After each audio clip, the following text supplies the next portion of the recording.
You're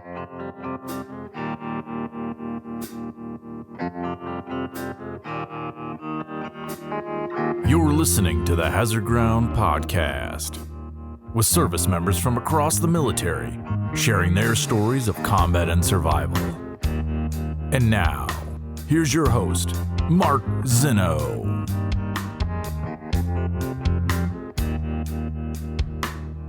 Welcome into the Hazard Ground Podcast. As always, we appreciate you joining us each and every week. Before we get started with this week's episode, and it's another story from COP Keating and the Battle of Kamdesh. Yeah, we've kind of saturated you guys with this story, but there were a lot of people who fought in this battle that really wanted to share their perspective on it, so we wanted to share it with you, but more on that in just a moment. First, wanted to remind you guys that next week we will be debuting our video version of the Hazard Ground Podcast with our partners from Killcliff. Next week, you'll be able to watch the Hazard Ground and all the episodes going forward. You'll be able to watch it as well as hear it. You can hear it right here, the way you're listening to it right now, wherever you get your podcasts, but on our YouTube channel and on hazardground.com, you'll be able to actually watch all of our guests and see the interaction that we're having at the same time. Very excited for that. Hope you guys enjoy it. Let us know what you think as soon as you watch it. Also, reminder to follow us on all the social media sites, Facebook, Twitter, and Instagram at Hazard Ground and Hazard Ground Podcast. Of course, subscribe to our YouTube channel where you'll see all the videos going forward.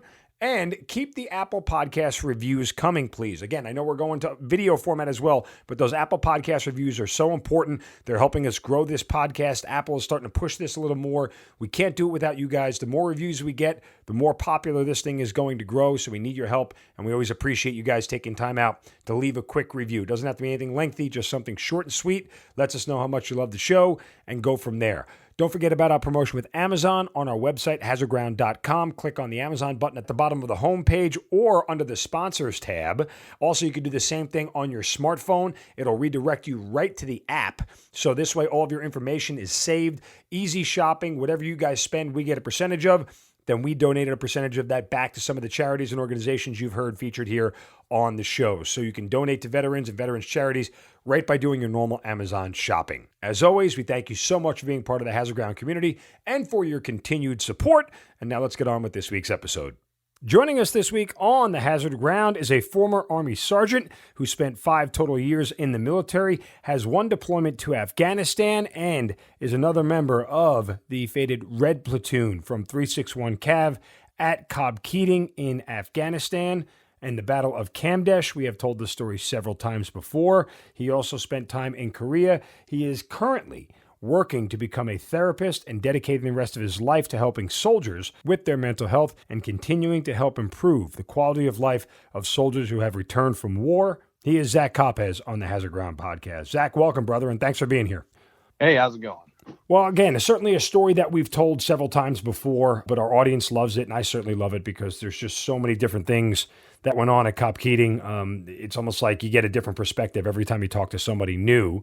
But we always start back at the beginning. Zach, tell us how and why you got in the military. I probably shouldn't have. I mean, I was a stoner kid. I got kicked out of high school, moved to Colorado. I thought I could impress a girl. At first, I thought about being a Navy SEAL because that sounded the coolest. But I ended up just being a scout, which was the easier of the 2 routes. Let me ask you a question, though. I read a story about you and how you ended up actually coming to the recruiting station. Yes. My wife loves this story. So I was out in Colorado. I was doing landscaping. I wasn't good at landscaping, so I was working at Annie Ann's Pretzels. Wasn't good at making pretzels. So I was just smoking a bunch of weed one day. Well, first of all, it makes a ton of sense that you smoke weed and work at Annie Ann's Pretzels. Yeah. I mean, that's a perfect combination for the record. Yeah, you'd think it would have been like a match made in heaven, but I was not the best worker they've ever had. I'm not in a Pretzel Hall of Fame or anything. But yeah, I didn't know what to do, and sometimes when I got high, I had the best ideas. So I decided I wanted to work at like a zoo. But we didn't live near any zoos, so my second choice was Petsco. Mm-hmm. So I hopped in my cousin's car, and I was driving to Petco, and I saw a sign that said $20,000 signing bonus. And I was like, oh, I could probably buy a lot of weed with that. And the math just seemed to make sense from there on out. Oh, yeah. I went in, and I mean, they could probably just tell I was stoned out of my gourd. And the guy gave me the ASVAB, and he's like, are you serious about signing up? And at that point, I really wasn't, but I was like, yeah, for sure. He's like, good, because we got a van going to Denver right now to take the real ASVAB. And I was like, oh, okay, here we go. Did you call your parents or anybody, or no? No, I mean, this was a seat of my pants, and I got up there, and I scored like a 120 on my GT score, and the guy's like, you can do whatever you want. It's really impressive, bro. Yeah, I was like, I want to get out of here. I want to leave. But he gave me a DVD with jobs on it, and I watched the scout video, and this guy's riding a motorcycle, and they're like going through water and stuff, and I was like, yeah, that's what my 140-pound frame should do. Did at any point in time he ever tell you that when you're in the military you're not allowed to smoke weed? Yeah, he gestured. He gestured towards that. Did that sort of ruin your plans with the 20K? Yeah, well, I was like, I weighed nothing. I think it was like 140, 130. I'm 6'1", so I was like 135, 140 pounds. I think it probably took me a brisk walk to burn it all off. But I had no idea what I was getting into at all. And my recruiter, like, we were driving somewhere to pick up somebody for like future soldier stuff. He starts telling me how he like sleeps in the closet and his marriage is falling apart. And I was just like, oh man, I should not do this. But I followed through, and I signed up. So when you picked Cav Scout, you picked it because it just seemed like the coolest thing? I mean, of all the jobs on this DVD that you watched, that's the one that stood out to you the most? 100%. In fact, it kind of, I'll be honest, this is kind of an embarrassing story for me. Originally, I went PsyOps. Okay. And my recruiter kept telling me, pick a backup, just in case. And I was like, okay, but I want to do PsyOps. He's like, yeah, but just pick a backup. And I was like, oh, Cav Scout, that's my backup. That was the coolest one. And then on the day I signed my contract, he's like, PsyOps, you can't go into PsyOps. It doesn't exist for basic training anymore. So you're going to be a scout? And I was like, yeah, sure. Interesting. I don't really think things through, as you'll find more and more throughout this interview. Well, I kind of feel like, if I recall correct, PsyOps isn't even like anything you can get into until you're officially in. Oh, 100%. Like, as you're saying that, I'm like, yeah, I mean, anybody can go into PsyOps. It doesn't matter what your previous MOS is, but it's not one that you're ever going to get from the jump. And he wouldn't be the first recruiter to lead somebody astray. Oh, no. And it was during the surge. So the people I was signing up with, they all had to get different jobs.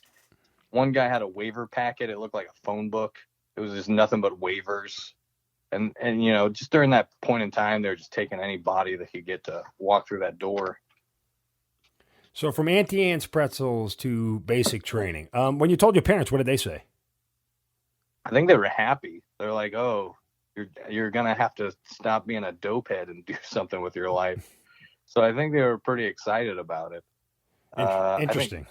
I think my dad would have liked me to go to college, but my mom had much lower expectations for me, so she was very excited about it. So she was the realist between the two. Yeah. Oh yeah. She was like, this fits you well. And I was like, well, it's either this or college. She's like, I think you're making the right decision. Even though there's two wars going on, mom's all for this.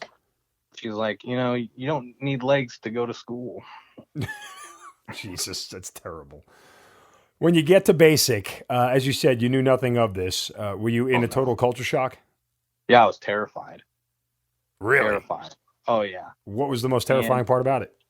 Oh, everything. Like, I got there, and once again, I'm just such a laid-back dude, and we're all standing in formation, and this tiny old drill sergeant just screaming. I remember, I think it was Martin Luther King Jr. Day, and it's just pouring down rain. It's like cold Kentucky rain. And he goes, I want you to run down to the end of these buildings and tell me what the number of the last building is, because that's the med building. I need to let everyone know. And I was like, okay. So I run down to this building. I cannot find the number of this building anywhere. And at this point, I'm like, maybe it would just be better if I ran away. Like, this is my opening. And I was like, no, I got to go back. You're going to Forrest Gump it? I just felt like running and just keep on running. Just keep the wheels turning until I got back to Ohio. And I was like, drill sergeant, it didn't say. And he goes, oh, it didn't say? It didn't say? You think the building's going to fucking talk to you? And I was like, oh, no. I just knew at that point the happy-go-lucky world was behind me. And I lost my 2-quart canteen. I think someone stole it. It was just a nightmare. And everyone else was going to, like, you know, nice jobs, but I was going to be a scout. And they're like, oh, it's basically, you know, every week is like Red Week. So no breaks, no escapes. That's when it really hit me what I had, the decision that I had made. So how'd you make it through it? I've kind of always got through life by just being like the funny guy. And yeah, but that doesn't really work in basic. Like, cracking jokes all the time kind of pisses off drill sergeants, doesn't it? Well, you got to be really funny. You can't half-ass it. You know? Like, you can't have a single joke fall flat, or they're just going to destroy you. I remember it was like my first breakfast, and they would just alternate between giving you sausage and bacon.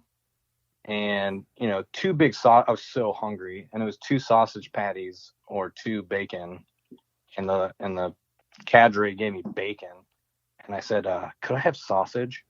And my drill sergeant heard and just smacked the plate out of my hand.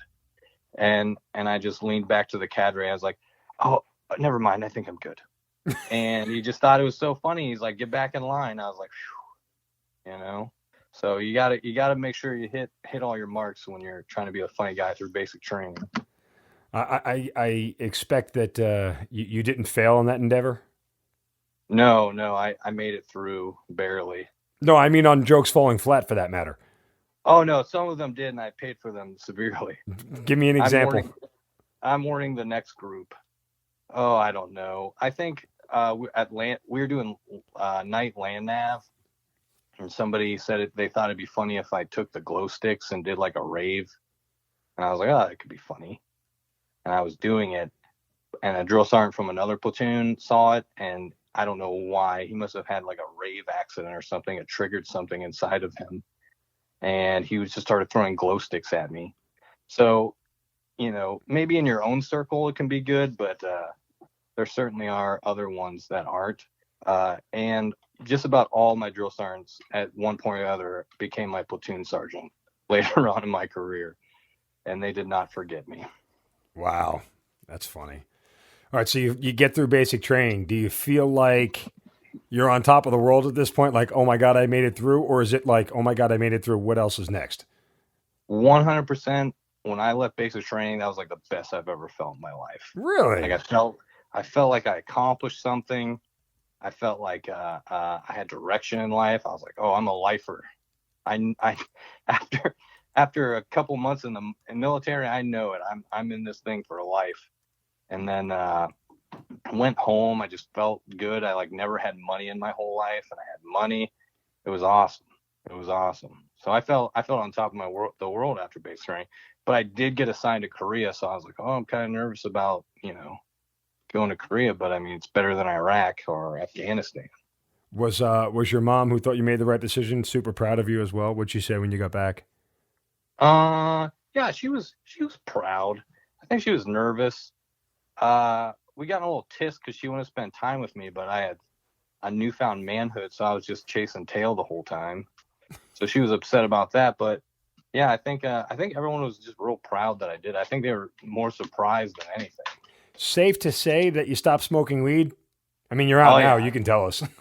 Oh yeah, 100%. I was terrified of like getting busted for anything. So I was always following the rules to some degree. Did you miss it? No, because when you join the military, they introduce you to alcoholism, and it kind of just took its place. One vice to another, right? Yeah, I was like, I'd be passed out somewhere. I'm like, oh, good thing I didn't smoke one joint yesterday, or the Army would have kicked me out. But they're very pro. Have a couple of cocktails on whenever you can. They every Army event is just basically an excuse to dress up and drink alcohol. So I made it to every one of them. How quickly did you end up getting to Korea? So I took my 2 weeks of leave, and then I did hometown recruiter. Mm-hmm. So I had a month off to just kind of like party down, and then got to Korea, and it was like, no one can prepare a young private from Amish country for the whims of Korea. Why not? It's like a party. It's like a party that never stops, but you will be punished severely if they catch you. So, you get there and they're like, oh, you got to go downtown. It's part of the tradition. You got to sneak back through the fence, and I was underage, and they're like, oh, you can drink all you want, just don't get caught, So it was kind of this vibe where they wanted you to party, but didn't want you to get caught partying. And it made for a dangerous environment. I assume you got caught. I did not.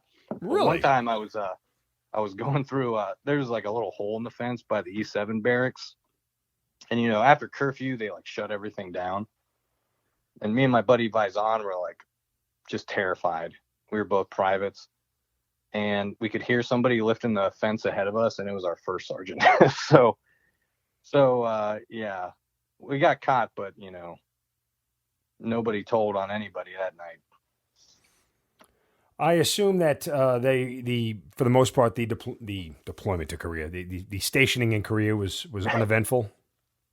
I literally just partied. I literally partied the whole time. And then halfway through, my sister did have cystic fibrosis, and she passed away. So I had to come back for that. But, and then, it was like bang, bang, went home for a funeral and then came back, and it was right back in the Army. Wow. When do you leave Korea? Let's see. So I was in Korea, and then I got orders to go to Fort Bliss, and I was like, oh, that's cool. My friends from Korea were going to Fort Bliss.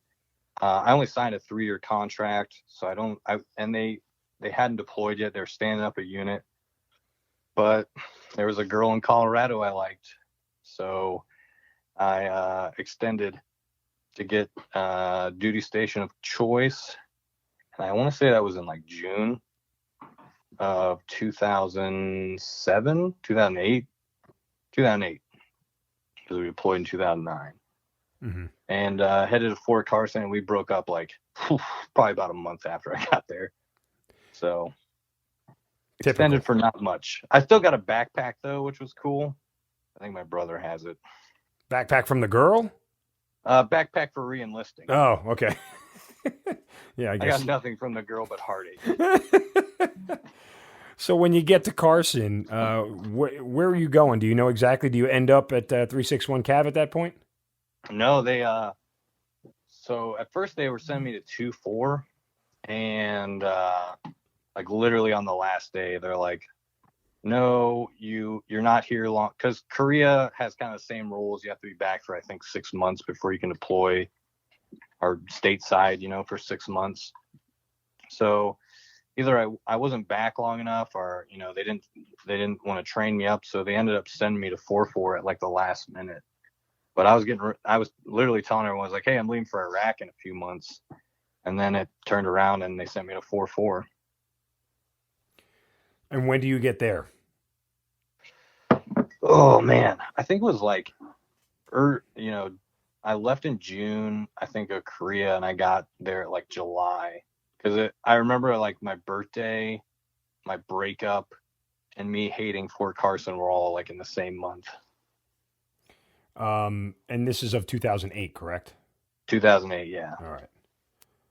By the way, just out of curiosity, ever heard from the girl again? Ever connected with her on Facebook? Ever saw her again? Never? We actually set up a date to like mend things back up, and we went to this place called Mr. Biggs. Well, we were supposed to go to this place called Mr. Biggs, and I was there, and she texted me. She's like, "No, I can't do it." I was like, "Oh, thanks."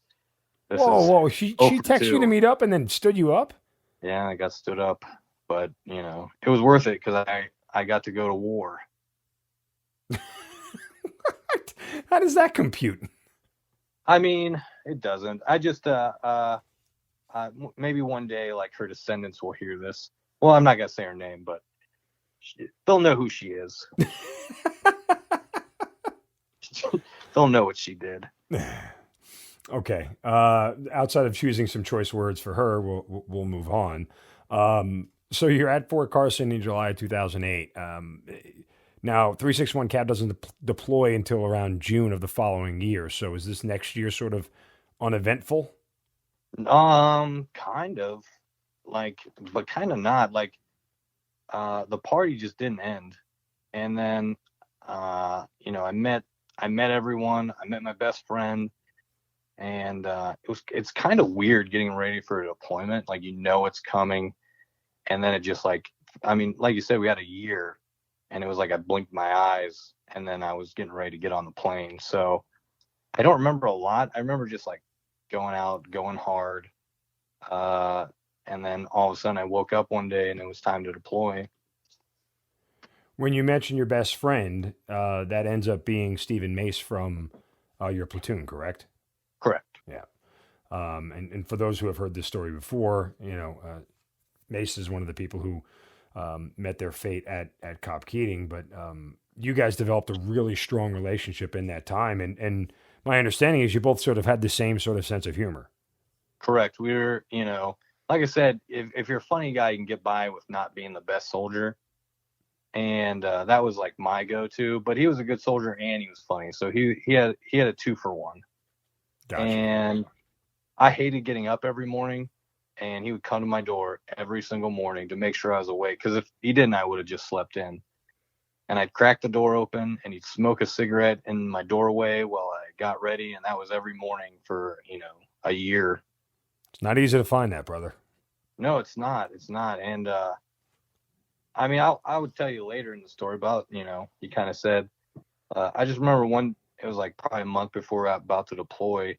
And, everyone would always come to my room. That was the hangout spot. And we were playing Tiger Woods golf. And, like, he didn't get emotional. He was always a jokester. And he just got teary-eyed. And he said, I would die for you guys. And I was like, okay, maybe you've had a few too many. And then he said, let's make a promise that if one of us doesn't make it back, we'll look out for each other's family. And I was like, okay, man, like you're a good soldier. I'm the one that's going to get blown in half out there. So I was like, that's an easy deal for me. But, that was, if I had to pick a statement about the guy, it was the one when he had a moment of clarity and just knew, we're getting ready to deploy. And I think maybe he looked inside himself and said, whatever happens out there, I'll do it for you guys. And it might have scared him, might have made him realize he might not come home. But, that was just the type of guy he was.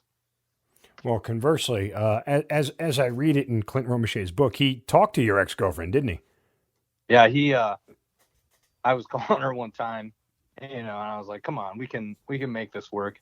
I sound like the saddest man alive. I want to let everyone know I'm married. I have a kid on the way, I just imagine a lot of people. I'm not as pathetic as I'm making this sound. Yeah, I'm not like a sad man in a sad apartment. I have a wonderful family now. But yeah, I called her and I was like, please, let's make this work. And then he grabbed the phone and he's trying to get out of my hand. He goes, here, let me talk to her. And I said, okay.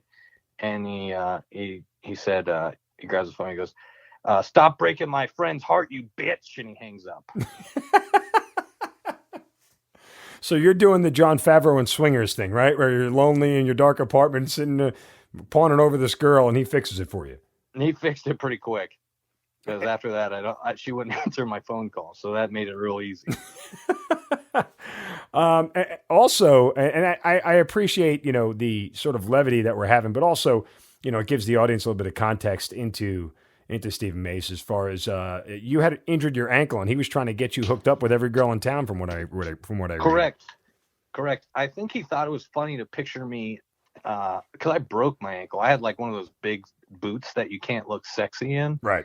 And I think in his mind it'd be funny picturing me hooking up with all these chicks in a big boot. That's the only thing I can think of.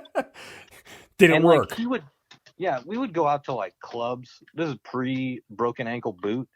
And he would tell people that I have like HIV like behind my back, or he would say like, that, whatever he could think of to like talk shit about me and, in a funny way, he would say. But after I broke my ankle, he'd be like, he broke that jumping out of a helicopter. And I was like, wait a minute, what's going on here? And I think he just thought it was funny that I had this boot on. He was trying to get me to hook up with chicks in a boot. Did it ever work though? It did. No, there you go. See? Well, yeah. Score one for him. And I'm glad we can laugh about this. But again, for the civilians listening who aren't military, it just kind of brings to light the bond that sort of develops. I took the boot off. No. I took it off. I needed a little more mobility. I couldn't, he talked me up so much. I couldn't just lay there in my boot. Gotcha. All right, let's fast forward here. You guys find out you're going to Afghanistan when, and kind of what are your initial thoughts? Another weird moment. We find out we're going to Afghanistan. Everyone's just kind of like, nobody really went to Afghanistan. I mean, Kirk went to Afghanistan before, but that wasn't like a place where like when we were thinking we were going to Iraq or any of that stuff, all the guys with deployments deployed to Iraq. And so they would tell us stories, kind of like prepare us mentally. But when they said Afghanistan, I think everyone's face just kind of went blank, like, oh shit, like we don't really, this is kind of outside our wheelhouse. And like a month before or 2 months before we left, we had to go to this like briefing where they talked about Afghanistan, and they gave us that classic, look to your left, look to your right. One of you is not coming home. And I was like the only one in my whole row that came home. I was sitting there with Mace and Kirk and Hart and Gallegos.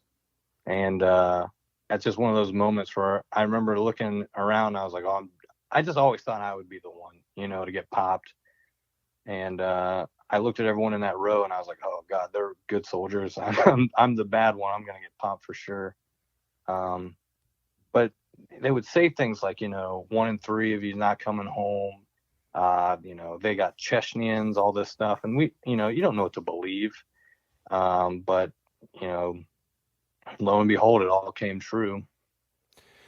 I mean, I don't want to get too far ahead of ourselves, but since you bring it up, I'm curious.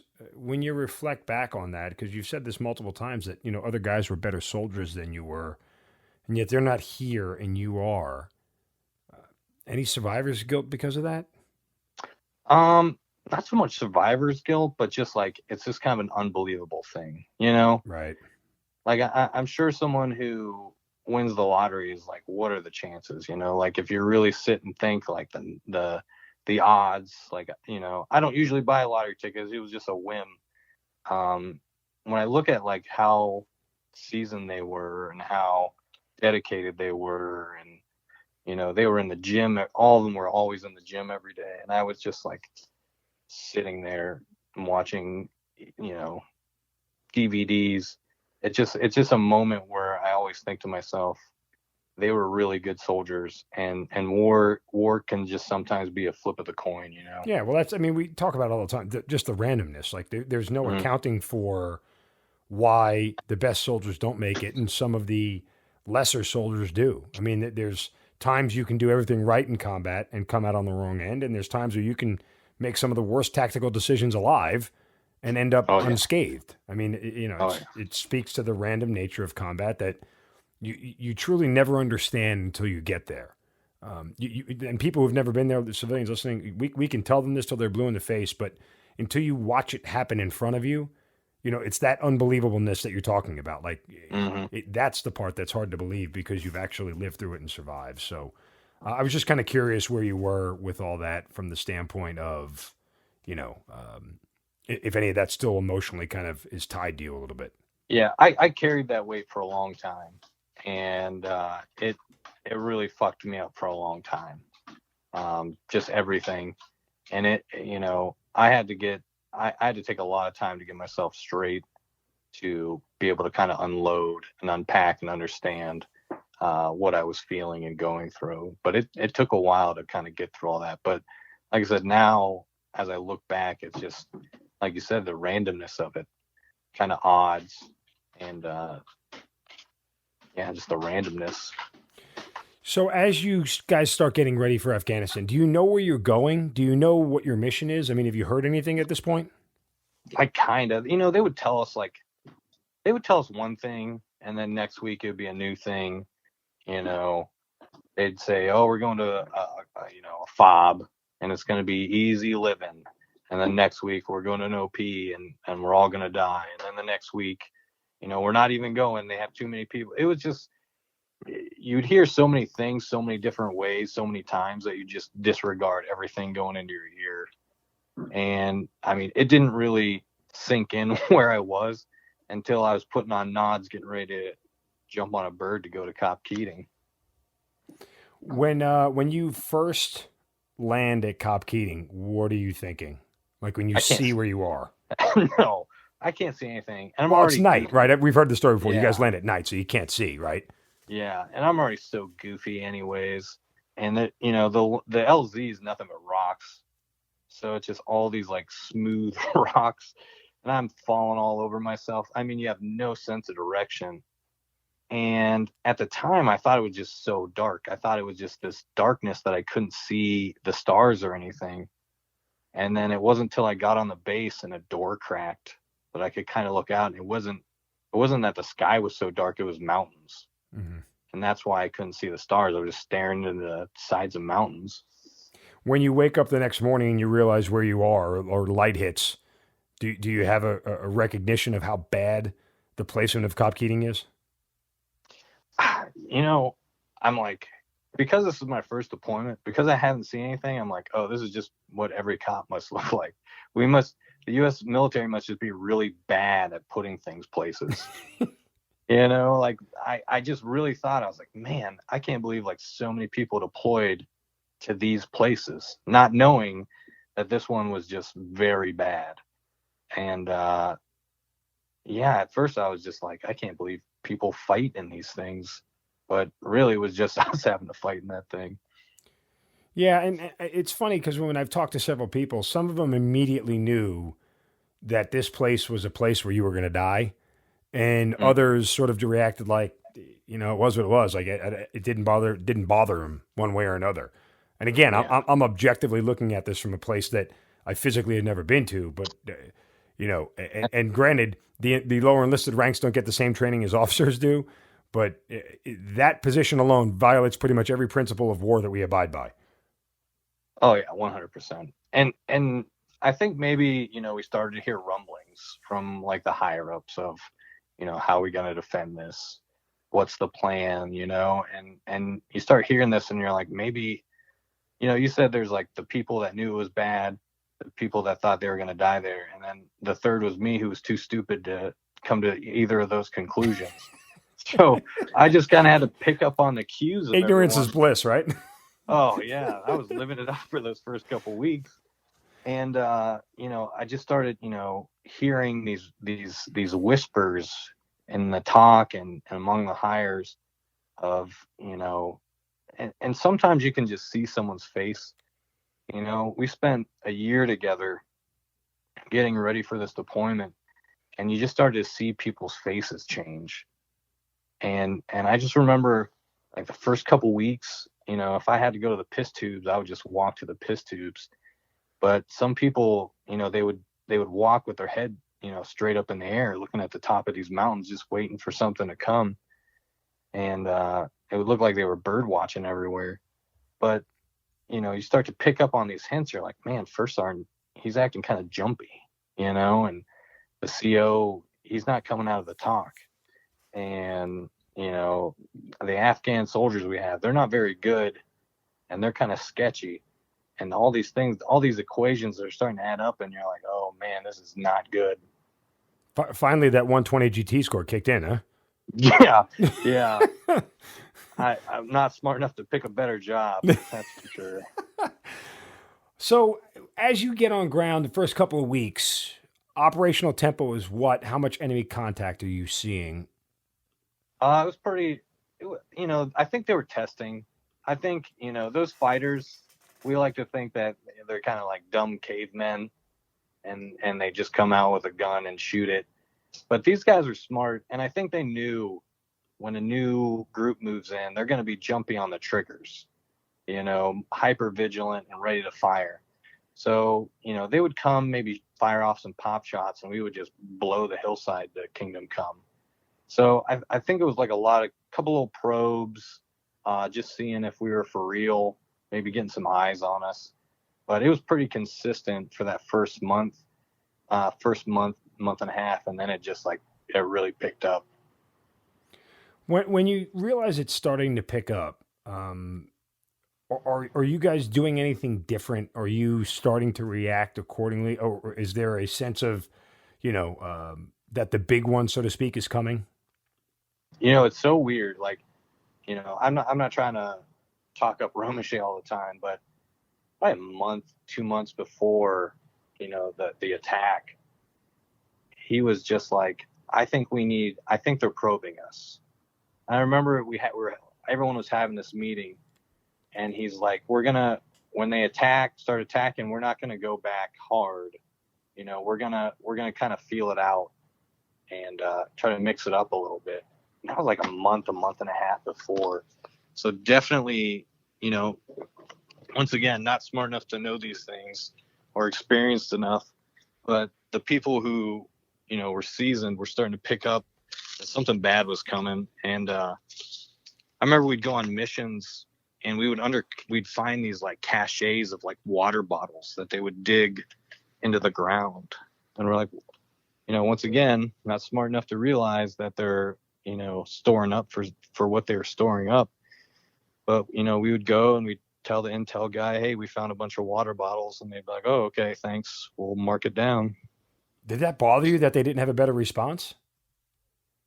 Yeah. And I think what bothered the platoons and the guys on the ground the most was it felt like the commander was using his energy to kind of police us and not defend us. And the most classic story of all time is we had cameras that you could control from the talk. And we were coming back from a mission.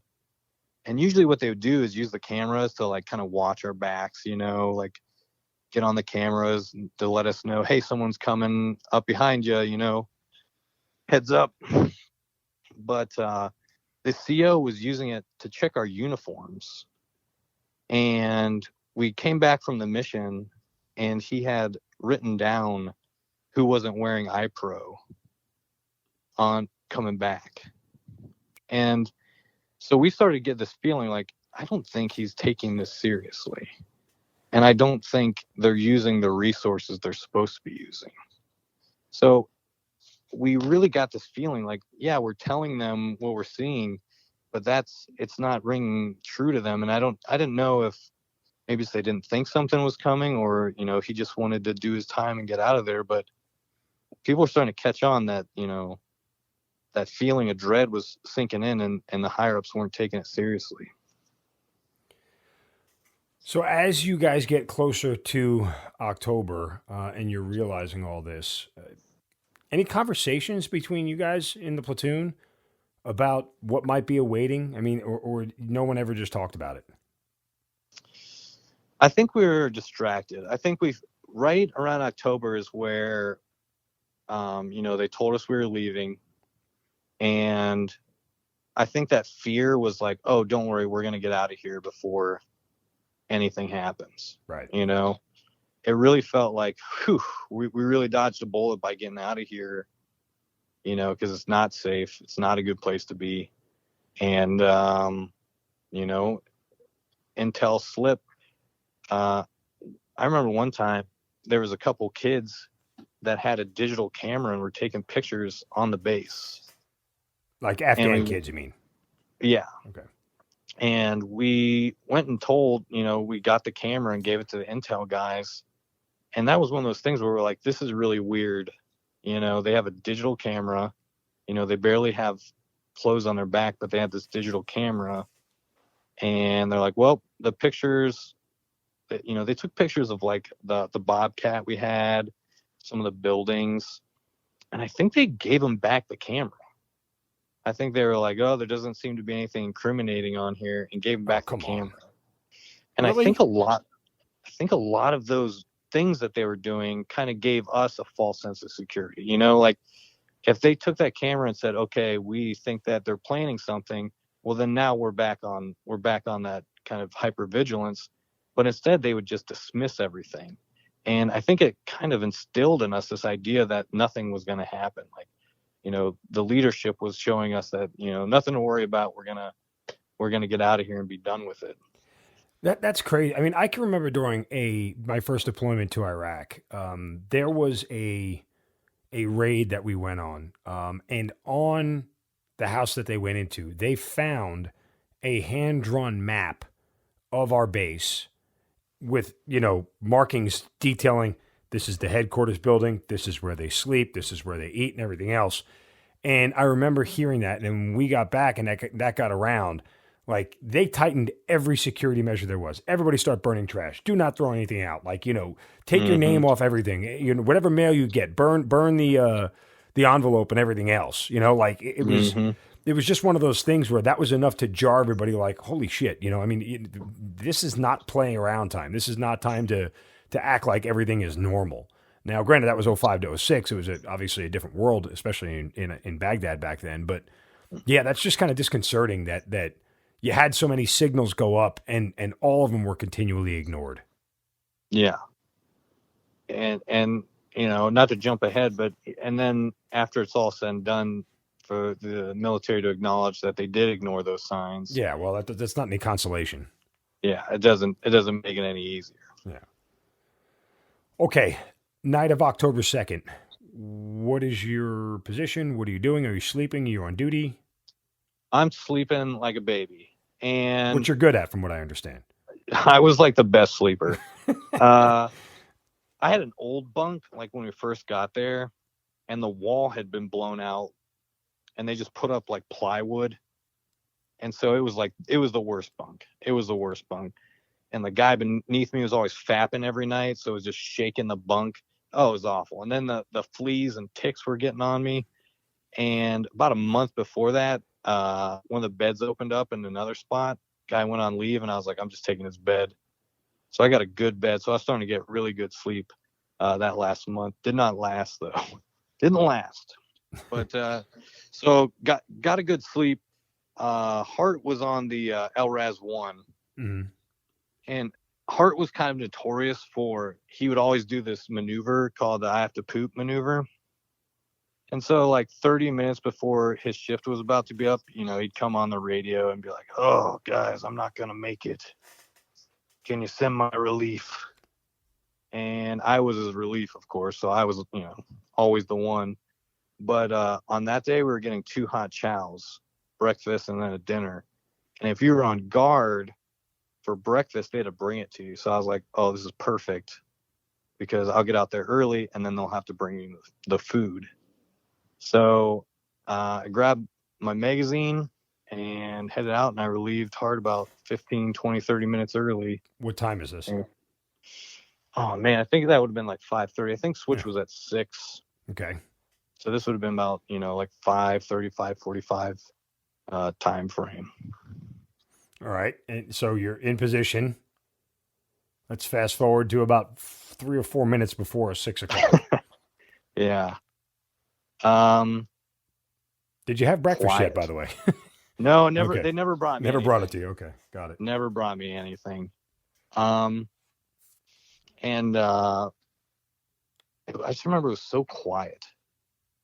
Like, and I think, maybe there were just so many bodies. It was like soaking up the sound or something, but it was like so quiet. And sometimes, like I'd put the radio on down by my feet because I was sitting in the turret. I don't know why I didn't turn on the radio. I didn't do anything. It was like eerie quiet. And then that first volley came, and it felt like it never ended. By the way, did you hear that the Afghan National Police guy telling everybody that it was an attack was coming? Because I know that was reported and happened, correct? Correct. So that the night before, Schultz, our intel guy, comes in and says, "Hey, don't let anyone in through the front gate." And we're like, okay, that's kind of weird because some of the workers would come and some of the A&A guys would come, and so he told us not to let anyone in. And then Davidson was on the front gate and called over the radio, "Hey, someone's trying to get in." And we're like, what the hell's going on? And it was the police chief, and he was coming to tell everyone, "Hey, I think something's going down." And even then, I mean, that's our ally. The guy stayed and died to fight, it's a good fight. And even when he, told us, they didn't do anything about it. So once again, it was just one of those things where if the leadership would have been like, "Hey, this is alarming. Hey, tell the guys something might be up," then we would have interpreted it that way.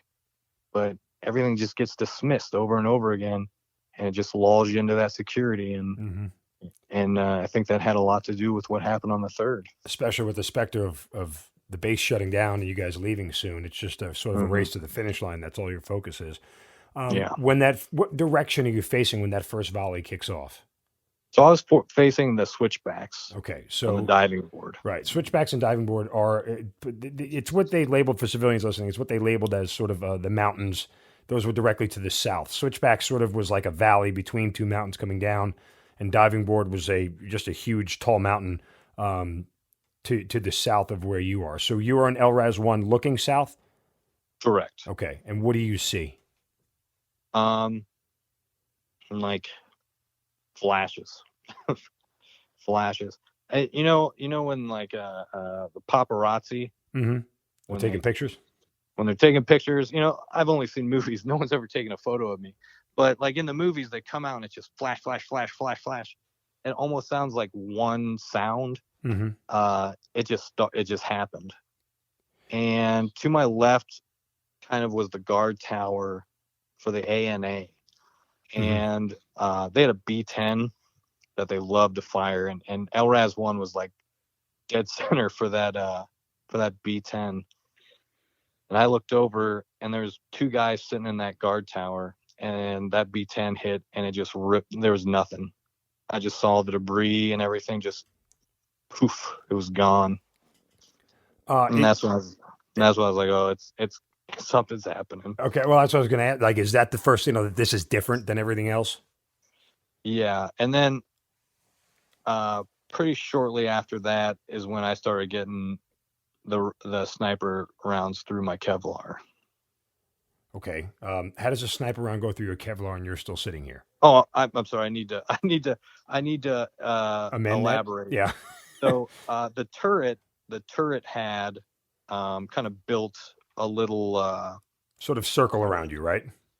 Yeah, it was kind of like a box, just so there'd be cover so you wouldn't melt. Right. And then on the back of that box is a Kevlar blanket. It's just a Kevlar sheet. And that Kevlar sheet kind of went down to cover your back. And I heard, it sounded like someone like slapping a carpet, and when they're cleaning carpets and they're slapping them. And it was just like whap, whap, whap. And I don't know, my adrenaline was pumping. I really wasn't like putting one and one together. And I just turned around and all of a sudden these holes start, the lights coming through these holes through that blanket. So luckily, I mean, I was able to get down on a knee in the turret to get down. And then that's about when Jonesy and those guys came over. And what did they say to you? So Jonesy came over. Poor Jones, he's one of those, he's a go-getter. He's a good Southern kid. And he's one of those guys I've literally never seen afraid. And he just had a look on his face like, what the fuck is going on? And I started telling him that there was a sniper. Someone was shooting behind me. And before I even could finish my sentence, a rocket hits the corner of the building, just blows Jones away. And I thought Jones was gone.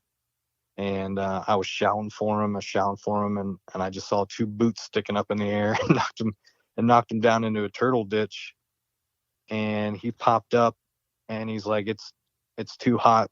We need to get out of here. And they took off. And that was all within like the first 30 minutes of first contact. Are you hearing about any casualties at this point in time? So at this point, I mean, it's mostly calling on the radio, trying to get air support. That's what's going across the radios. We lost contact with a mortar pit. It was a lot of comms went down. But honestly, I don't even remember what was like going on in the radio. My mind was on the trigger, and they could have been saying anything. I don't think I would have heard it. You recognize the mortar pit's down. You're getting shot at from all sides. You're being mortared. Mm-hmm. Do you ever have a thought, I'm going to die right now? Oh yeah. I said a prayer. I prayed for my family, and I prayed, that God would take me when I die. And then I got my mind back on the game. But, I said my piece, and I think I was ready, even though it was still scary as hell. At least I had that peace of mind. That first 30 minutes obviously goes through. Do you start to get a sense that this might die down anytime soon, or you guys are just so fixed in the fight that you have no idea how much longer you're in for this whole thing?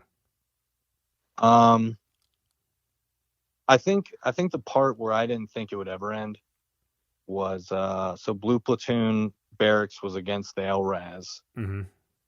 and they were on the QRF. They would come out and support if there was combat. And Scusa came out and he immediately got shot by the sniper. I couldn't even, he came out the door that I think the sniper probably had a bead on the door. And he came out and then Scusa went down right in front of me. And I was like the first person, first American I saw die. And I was just like, this isn't going to end, And I think a lot of people are thinking the same thing too. And it was just this feeling like, oh, well, I'm next. I'm right beside him. I'll be leaving soon. Any thought of leaving your position for a better position?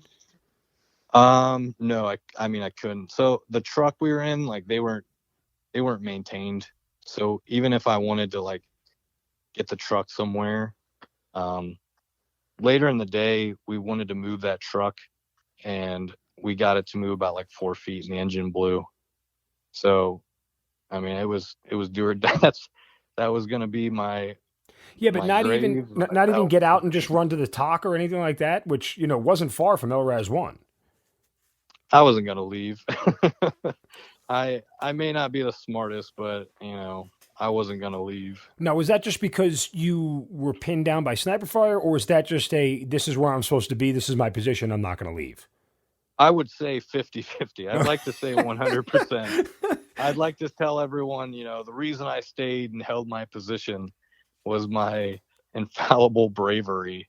But I was like, okay, if I go out the side door and crawl into this turtle ditch, I know I can follow it around to the TOC, But I think I just was like, I can't. I think everyone that day, one of the reasons we made it is just because you kept thinking to yourself, I can't let anyone down. I can't stop the fight. I get that. And again, there's part of me, that never liked being pinned down when bullets were flying. Like I wanted mobility. I felt like it was my friend. I felt like if I could stay on the move, I had a better chance to be alive at the end of it. Like just knowing in general, the enemy can't shoot for shit, comparatively speaking to us. And I'd rather take my chances as a moving target than a static one, if that makes any sense. Yeah, I got a confession to make. I actually got a 20 on my GT score. That was a 20. No, I'm just kidding. I wish that I had a lot of clarity on that day. I always tell people, you watch these movies of like SEALs and Green Berets. We were literally, I was a high school dropout. Most of us were just regular guys. We could have been like a garbage man, 6 months before this. I was twisting pretzels, for God's sake. And now I'm in the middle of a combat zone. You were twisting pretzels. Now you're a twisted pretzel, right? Now, I'm twisting something. And I just thought to myself, like, I don't know if I could run. I don't know if I can stay. It's just a million thoughts going through my head. So, those guys, those Rangers and those guys, God bless them. I don't know how they do it. But I was a pretzel twister that got stuck in a turret one day. That's my military story. Right. So an hour into this thing, there's enemy inside the wire. Do you see any of them? So at this point, everything's happening on. So now I'm not very good at memorizing this stuff. So if the switchbacks are south, it'd be everything on the west side was kind of collapsing. So over by the mortar pits, the front gate, yep, all of that. But all the Afghans had to run. They had to run past me because I think the insurgents were trying to get in through their side. And in the video, I think you can see some of the A&A guys cheering them on, but they couldn't get through because that's where that first fire was. So I didn't see anyone come in the gate, thank God. But I saw a lot of A&A run the opposite way. And that's when the Latvians were, screaming to, hold your position. This is your country. They were trying to get them to stay, but they scattered. And like a couple of them were hiding by me for a while. And it got to the point where it's like, I don't know who's A&A and who'd be coming in the wire. And it was a scary thought that I was just going to have to start, because I had my M4 up on the turret as well, pointing at the A&A side. And I was like, oh, God, I'm going to shoot the wrong person. But luckily they didn't get in on my side. Do you get a sense when there's enemy inside the wire, like for a guy who a moment ago was saying a prayer to be alive, that, oh my God, it's gotten even worse? Yeah. Oh, yeah. I remember talking to Larson, and he told me that they all got together because he was stuck in that Humvee with Mason and Carter.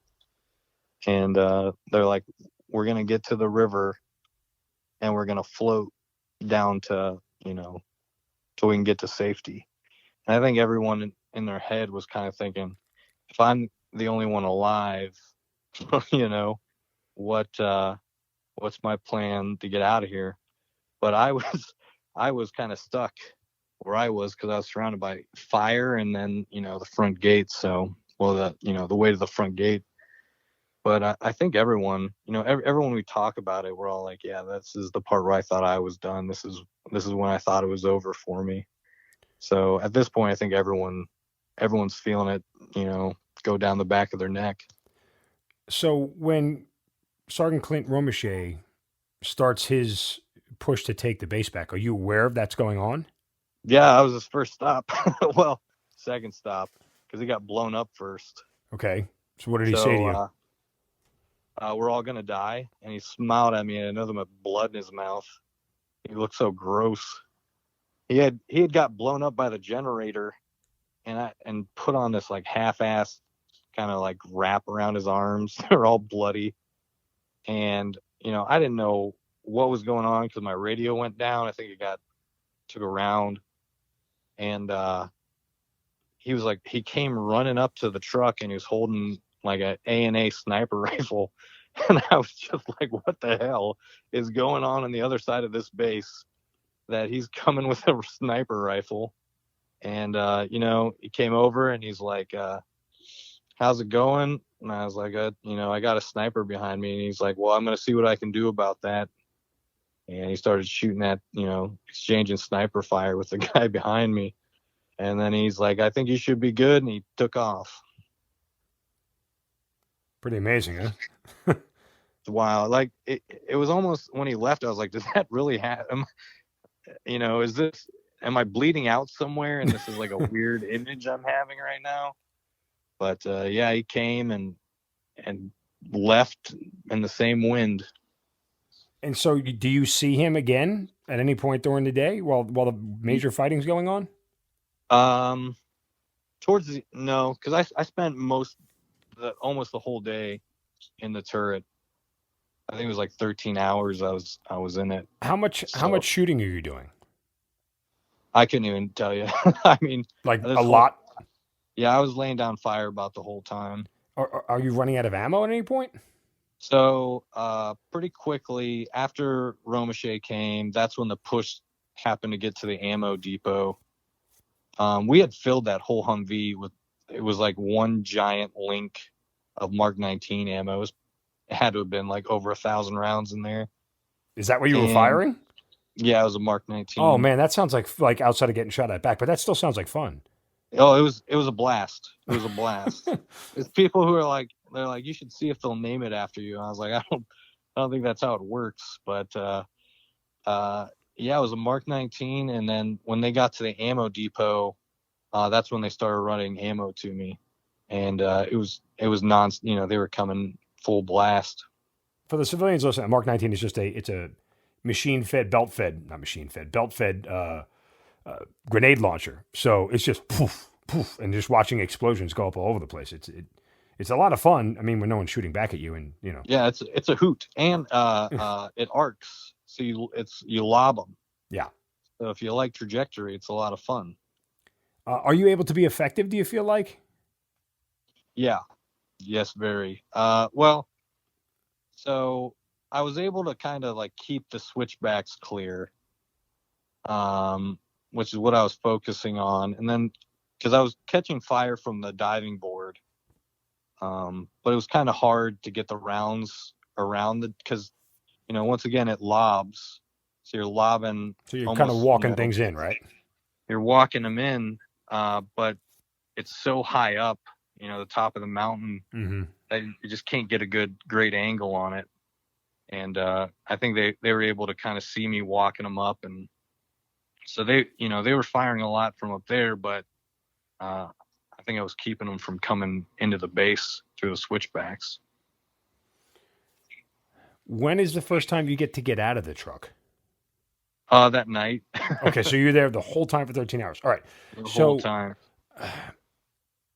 I mean, is there a point where you're wondering where the hell is the air support? So I was doing, yeah.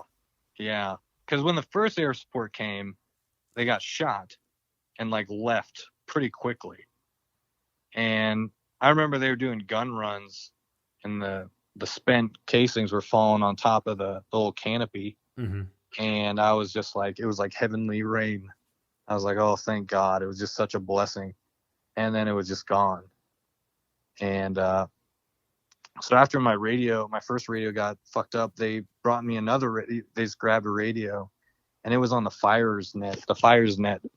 So I was listening to the birds, kind of them trying to get more air support.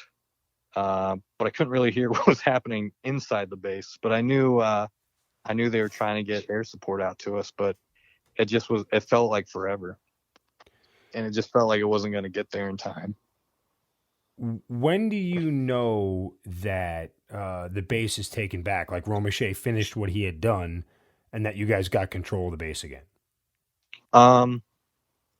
Raz came to my truck, and I asked him, I said, did we lose anybody? Or I got it mixed up. Sergeant Stan came to my truck and got in, and he was like, hey, you did a hell of a job. We're getting this back.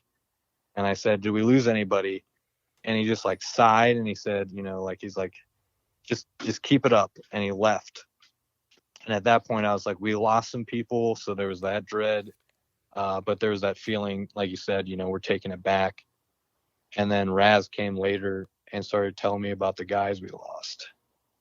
And it was then, I think when he was telling me about that was when things were starting to calm down. And do you remember what time that was?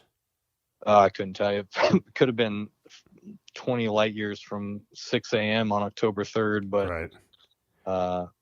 When back up, when he told you lost some guys and he kind of did this sigh and walked away, who was the first name you thought of? Mace. And you're wondering at that point if he's okay. Absolutely. Did you call anybody on the radio to ask? Or, did you even bother to think to do that, or there was still too much going on? There was, I'm a very superstitious man, and I didn't want to jinx anything. And I thought if I didn't ask, then I wouldn't have to hear it, Right. Don't ask a question you don't want an answer to. 100%. So, when Raz came and told me, I literally was just, and Daniel Rodriguez, who you interviewed before, mm-hmm. like he was like one of my best friends, before we deployed, we had gone down and spent a weekend in Denver with Thompson and some of the other guys. And I remember I was like, they told us that they had a casualty up at the mortar pit and they were going to bring him down.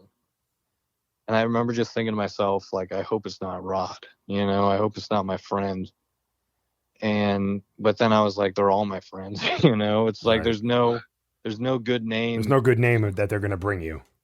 100%. So, and that's how I felt about everything. And then of course, with Mace, it was just a double whammy.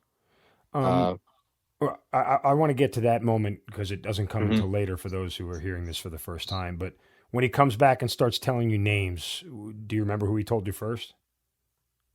Kirk. Okay. And and the reason I ask is because he wasn't the first one to be killed. Correct. Timeline-wise, Thompson was the first one. He was one of the first. Correct. During the first initial volley. He was killed at the mortar position. So, but you hear Kirk, and then what's that emotion like?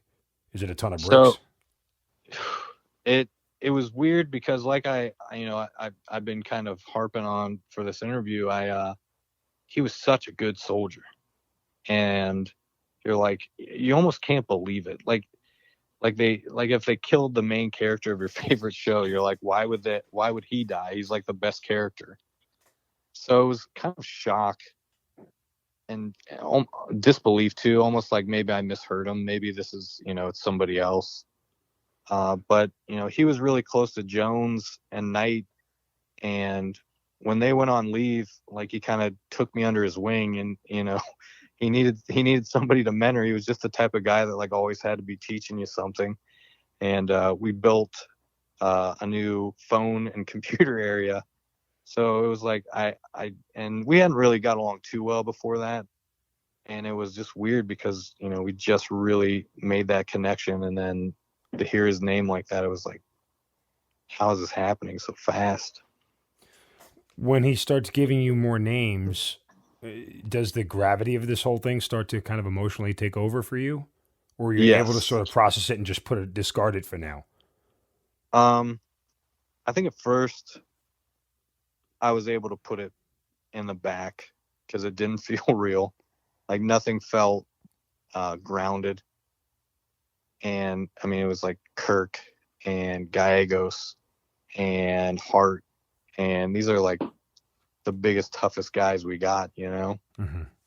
And, luckily Raz, he told me, he's like, we believe in you. We trust you, keep it up. But nothing really registered for a while. I think not even until the morning after. And you open your eyes and you're like, oh, that was all real. That really happened. And I was on the radio when Hart, came over and said he had an RPG aimed at him, and you could just hear the rocket fire and the explosion, and then there was nothing. And so I assumed that we were losing people, but I just kind of held out hope. And when he told me, it hit, and then I think I tried to disbelieve it. Does any of that contribute? And I mean, it's just timeline wise. When you're hearing that, does it make you feel more like I'm going to die here? Or are you at the point when you're hearing it where things have died down enough that you feel somewhat secure? After the rain came and kind of put the fires out, like an act of nature, it was like a weird, I don't know, phenomenon that this base is on fire, and then this rain just came right when we like kind of took everything back, and then the rain let up, and it was like shiny. It was shiny, the sun was shining, and it was warm, and it, physically and mentally there was that calm. And then when you heard about the guys we lost, you're like, well, we're lucky we made it. And then they came over the radio and they said that they called their mole, and they're trying to get, more people to come fight. And I think in our minds we're just like, how many more? Right. Like what's the second wave gonna look like? So yeah, there was a sense of peace in the sense like I thought I was gonna die a few hours ago, and kind of the discomfort of knowing that it's not over and you don't know what they're bringing next. You said you spent the better part of 13 hours in that truck. When you get out of that truck, what's the first thing you do? Where do you go? I start just pissing everywhere. I'd held it in for about 13 hours. Oh, geez. Yeah, and then Raz came by. Like, once again, Raz, like big brother type guy. I think he maybe saw on my face that, I needed a breather. I needed to take a knee. So he took me to the ammo storage where we had all the ammo pit, and he said, "Hey, just stay here and guard the ammo pit." I was like, perfect. I'm just literally gonna sit here. And then First Sergeant came with Jones, and he grabbed me. He said, "Hey, I need you for something." And he took about 4 of us to the Shura building, and he said, we're gonna send our heroes home. And I remember thinking in my head, I was like, awesome, we're getting out of here. And then like they turned a flashlight on, I could just see all the body bags behind him. And I was like, oh, we're not the heroes. We're sending, these guys home. I mean, and did you ask where Mace was at that point? So when I was at the ammo pit, and I was talking to Raz, I said, "What's up?" And he told me that Mace is talking, and they gave him blood, and he's gonna make it. And he asked me if I wanted to go see him. And like I said, I'm just a superstitious type of guy. I'm like, no, whatever's working is working. I don't want to mess it up. And so the helicopter that came and got him, I think somebody else, the med, I think it was like the med chopper or whatever, came and got them and took them already. And it's just one of those things that I had to deal with. It. I never got to go and tell them to hang in there. But yeah, that was it. Obviously, you're upset because you didn't see him, but that you going there wouldn't have changed the outcome, unfortunately. Yeah.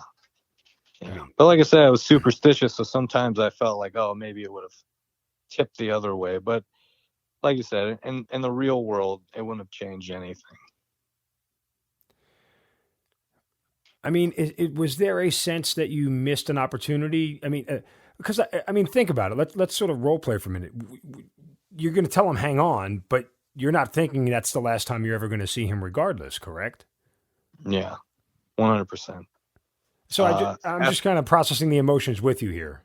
Yeah, and after he left, I mean, just to tell you how sure I was, I knew he'd go to Germany or, wherever they send people. So I got his backpack off his bunk and I filled it with all his stuff so that I could make sure, it got sent to him wherever he went.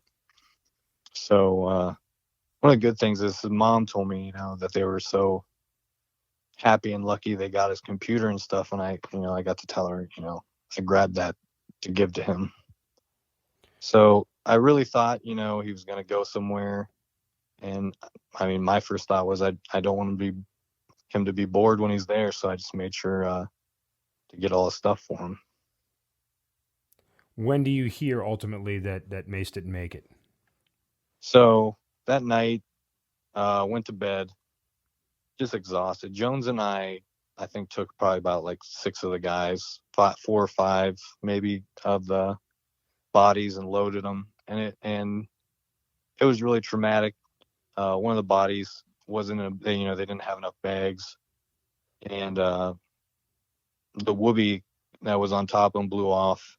And it was just one of those things that Jones and I will just always have to live with of what we saw, and getting to bed was just, I don't know, it was a miracle. It was just pure fatigue that my body shut down. And I got up the next morning and I walked to my bunk and I'm getting ready, and Avalos came up to me and he said, "I don't know if you heard, but Mace didn't make it." And I think just everything, from when Raz told me about who didn't make it to just being in that turret for as long as I was, and everything just hit me at once. I just collapsed. I just couldn't stand. I couldn't move my body. And I was just bawling. And it wasn't until Jones and Knight came and got me that I could even get up. What did they say to you? They got me up, and Romesha had a meeting and kind of pulled us all into a circle. I just remember I could barely sit. I could barely keep myself upright. And, Romesha is not an emotional guy by any means, but he said, Mace didn't make it, but we're going to get the rest of you guys home. He's like, "I promise we're going to get the rest of you guys home." And it was just so much exhaustion. And, we went to bed having all that happen. We just thought, the worst was behind us. And it was just another body blow and just sucked the spirit out of us. And I had walked out, and Schultz, the intel guy, had raided the Haji store. And they had these knockoff t-shirts that said Afghan Commandos, everyone wore them. And he came up and he gave one to me, and he said, "Hey, make sure you give this to Mace. When you find out where he's going, send this to him."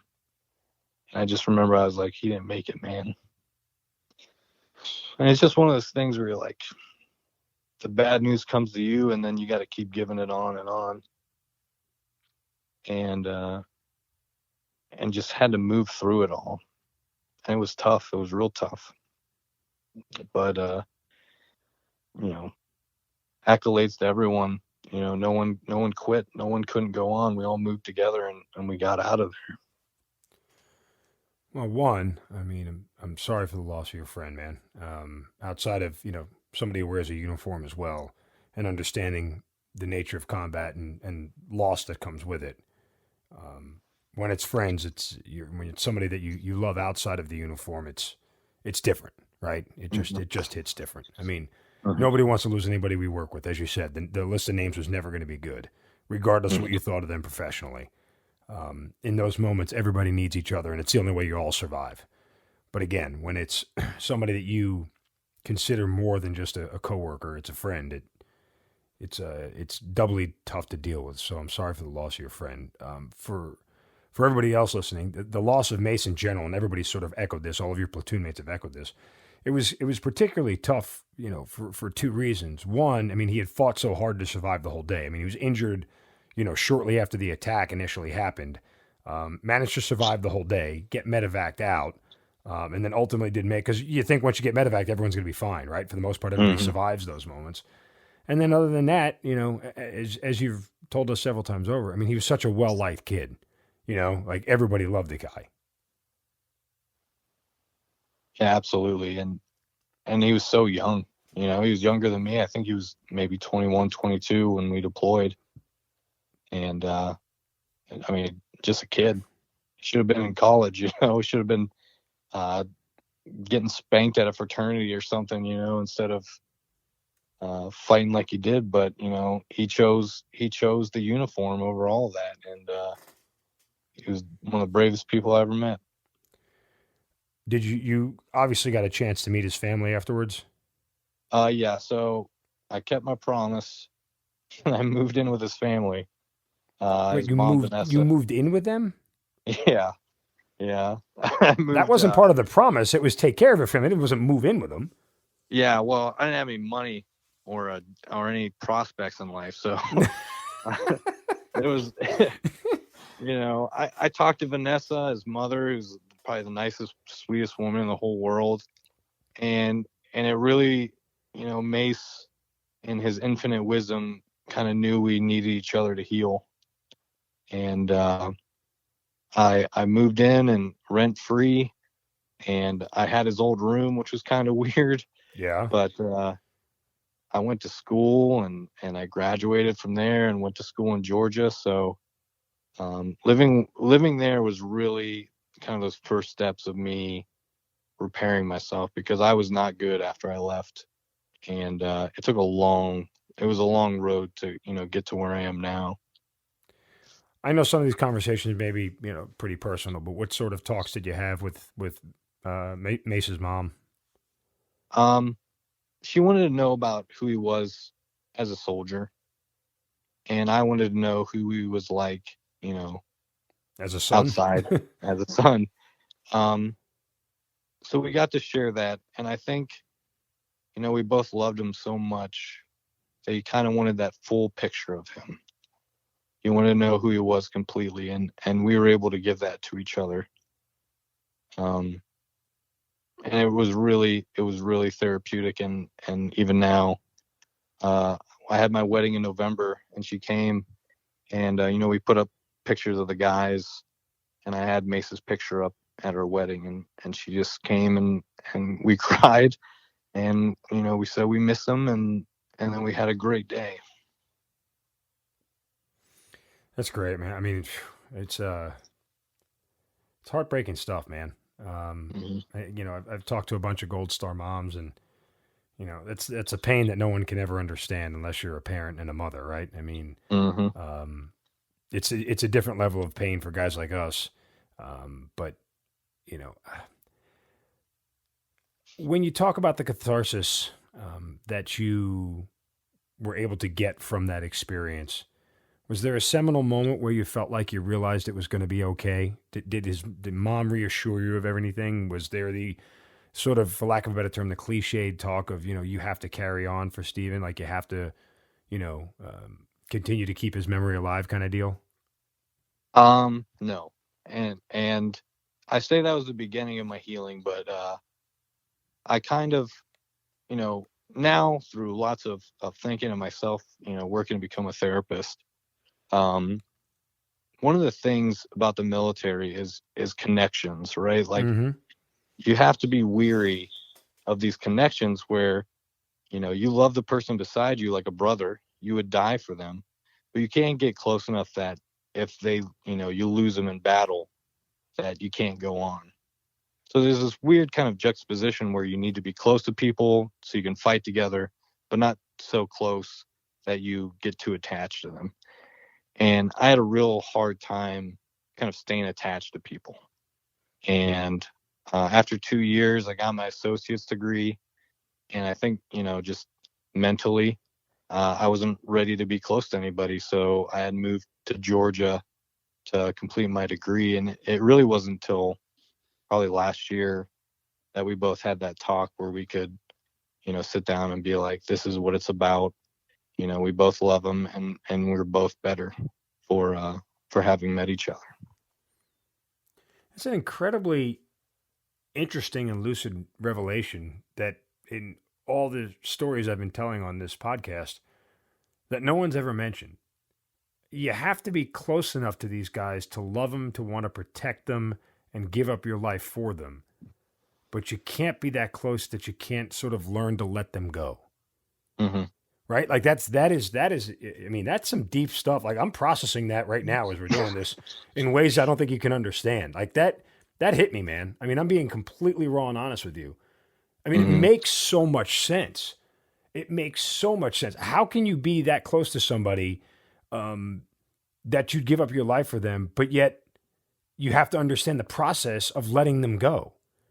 I mean, things that you love close and hold dear, you don't ever want to let go. That's the point of holding them close. That's the point of getting them close, is that you don't have to let them go. Man. Absolutely. And I'm telling you, you're talking about it hitting you. When I kind of figured that out for myself, I mean, it was an avalanche, because I carried that to every single relationship after the military, where I can get close to you, I can love you, I can care for you, but I wouldn't let myself get close enough that I would be hurt too much if, this didn't work out. And it's a behavioral protective maneuver. And at the time I couldn't identify it, and it was really ruining my life and making it difficult for me to, move on from everything that happened. Yeah, but see, I mean, it's almost like in love and in relationships, I understand that, right? Like I get that. Because, in love and in relationships, we don't breed the idea of, it's about the person next to you, right? Like we do in the military. Everything, the buddy system, never leave a man behind, never leave a fallen comrade. Like those things are things that are part of our ethos as people in uniform. Like it's never, in your marriage, it's never leave your wife behind, right? Like, I mean, no, it's just assumed that you guys are always going to be together, but they have to beat it into you in the military. And so I understand what you're saying from a relationship standpoint, and I definitely understand how it could affect you going forward. I guess what is still sort of, mind-blowing to me is the idea that no one's ever talked about that concept in the military. Love these people to give your life up for them, but learn how to let them go when they're gone. Yeah. I mean, I don't know. I'm gonna need a therapy session after this. Well, meet up with me in about a year. Okay. Maybe I can get my certification. Yeah, but, I could be a good case study for you because I'm pretty messed up from top to bottom. Good.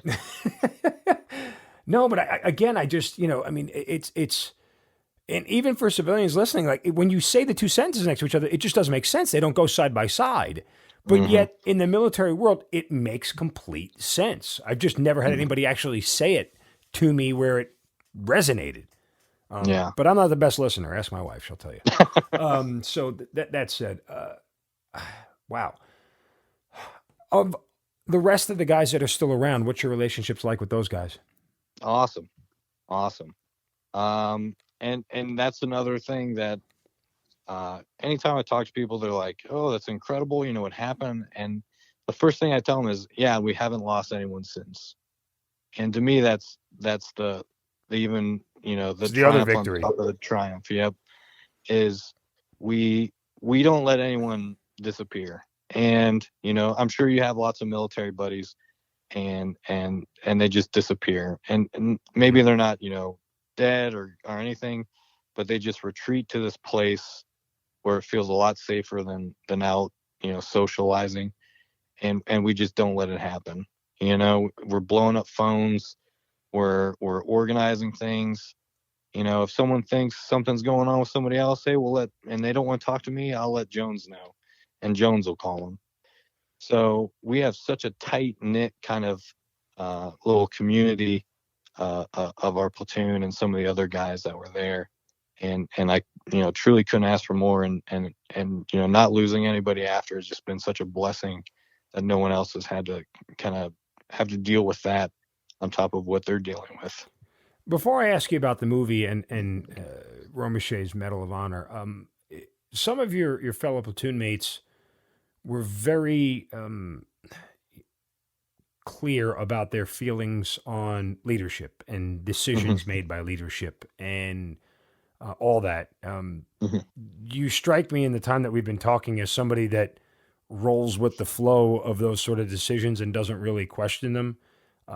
Whether it was at the time or now after you've had some moments of reflection, do you feel like your leadership did what they were supposed to in those moments and on that day?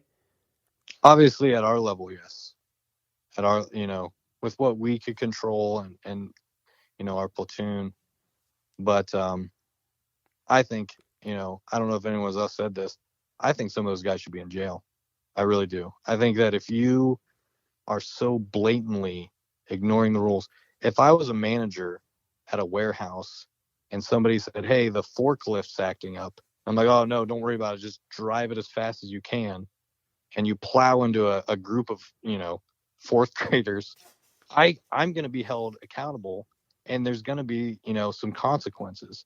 But for some reason, the military, life doesn't carry the same weight, and the loss of life wasn't enough to get people punished. I mean, they got letters of reprimand that were sealed, their names never became public. And I think a lot of people got away with a lot at the expense of, us having to spill blood for it. Well, one, I would say I agree with your sentiment that in actuality, like, yes, we value life in the military, but at the end of the day, it's Zach Koppes' commodity, like specialist. Yes. Here's the line, paragraph and line number you're in. And if that goes away, we just put another one in there, right? Like that's, and again, that it's the same thing for me. It's the same thing for everybody else. We are all pieces of the puzzle that are movable on the board, right? I mean, that's just, that's a fact of the matter. And so there is a sort of transactional relationship with death that the military has by nature of the business that we do. That's not speaking for, the Army or Department of Defense or anything. That is just kind of the nature of what happens, especially when you've been in combat for 20 years now. So there's no getting away from that. But to the point of accountability, which as a leader in this organization, someone who still wears the uniform, I get very frustrated when accountability is sort of pushed to the side on a variety of different topics, most of which we've discussed here on this podcast. But on any topic, whether it's mistreatment of soldiers, whether it's hazing, whether it's sexual assault, sexual harassment, whatever it may be, all those things, and even this, that yes, we need to do a better job of, if you're going to make an omelet, you have to break a few eggs, sort of logic in, well, it's just combat, so to speak. Like that. That's not the justification to not hold people accountable. And at the end of the day, if we're not holding the leaders accountable, I'll still never understand how we have the gall to try to sit there and hold the lower enlisted accountable. 100%.